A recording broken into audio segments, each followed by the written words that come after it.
দর্শক, নিউজিল্যান্ডের বিপক্ষে একাদশে ফিরেছেন মাহমুদুল্লাহ রিয়াদ। কপাল পুড়ছে যার। এনে থাকছে আজকের ভিডিও বিস্তারিত জানতে ভিডিওটি সম্পূর্ণ দেখার অনুরোধ রইল।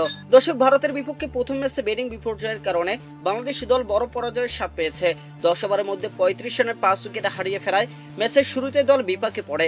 তবে জাকের আলী অনেক ও তৌহিদ হৃদয়ের অসাধারণ 154 রানের দুর্দান্ত পার্টনারশিপ দলকে লড়াই ফেরানোর চেষ্টা করলেও শেষ পর্যন্ত বাংলাদেশি দল জয় ছিনিয়ে নিতে ব্যর্থ হয়। বাংলাদেশ ব্যাটিং লাইনআপের ব্যর্থতায় মূলত দলের পরাজয়ের প্রধান কারণ ছিল বিশেষ করে শুরুর ব্যাটসম্যানরা হতাশাজনক পারফরমেন্স করেন। সৌম্য সরকার, অধিনায়ক নাজমুল হোসেন শান্ত এবং মুশফিকুর রহিম মিলিয়ে মাত্র 8 বল খেলেন, কিন্তু দলের জন্য কোনো কার্যকরী অবদান রাখতে পারেননি। সৌম্য সরকার আবারও আইসিসি টুর্নামেন্টে 0 দিয়ে শুরু করেছেন, যা তার ধারাবাহিকতা নিয়ে বড় প্রশ্ন তুলেছে।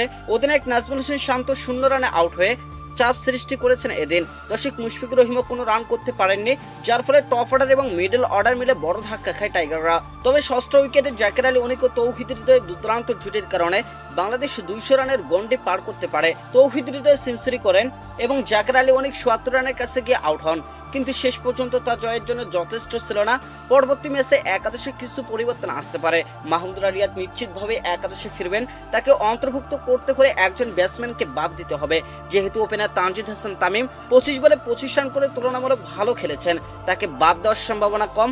মেহেদী হাসান মিরাজ অলরাউন্ডার হিসেবে গুরুত্বপূর্ণ ভূমিকা রাখেন, তাই তাকে বাদ দেওয়ার সুযোগ নেই। অন্যদিকে জাকের আলী অনেক এবং তৌহিদ হৃদয় দুজনে দুর্দান্ত পারফরমেন্স করেছেন, ফলে তাদের বাদ দেওয়ার প্রশ্নই আসে না। তাহলে পরিবর্তনের তালিকায় থাকছেন সৌম্য সরকার এবং মুশফিকুর রহিম। পর্যালোচনা করলে দেখা যায় সৌম্য সরকার সাম্প্রতিক পারফরমেন্স খুব একটা ভালো নয়। যদিও তিনি এক ম্যাচ থেকে 73 রান করেছেন, তবে তার ধারাবাহিকতার অভাব রয়েছে। গত 10 ইনিংসে তিনি মাত্র 2টি হাফ সেঞ্চুরি করেছেন, বাকিগুলোতে 0-2, 29, 33, 4, 3 রানের মতো স্কোর করেছেন। একই সঙ্গে ফিটনেসের ক্ষেত্রেও তিনি পিছিয়ে আছেন।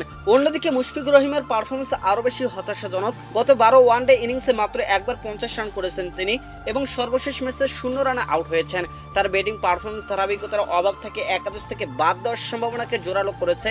যেহেতু মাহমুদুল্লাহ রিয়াদ মিডল অর্ডারে ব্যাটিং করেন, তাই মিডল অর্ডারের কোনো ব্যাটসম্যানকে বাদ দেওয়া হবে। এই হিসেবে মুশফিকুর রহিমকে একাদশ থেকে বাদ দেওয়ার সম্ভাবনা রয়েছে।